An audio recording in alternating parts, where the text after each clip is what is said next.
Ma, sa birthday ko gusto kong bagong cellphone. Ma, natanggap ko na po pala yung pinadala niyong sapatos tsaka chocolate. Pero ma, may napanood po ako sa balita. Marami daw Pinoy sa ibang bansa ang inaabuso, inaalipusta ang mga amo nila.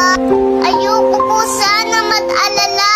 Ako na po'y nagtataka kung bakit ngayon wala ka pa rin paramdam sa amin. Ma, kamusta ka na ba? Marami sa ating kababayan nang dahil sa kahirapan, nagsisipagliparan, ikipagsapalaran sa magandang kapalaran.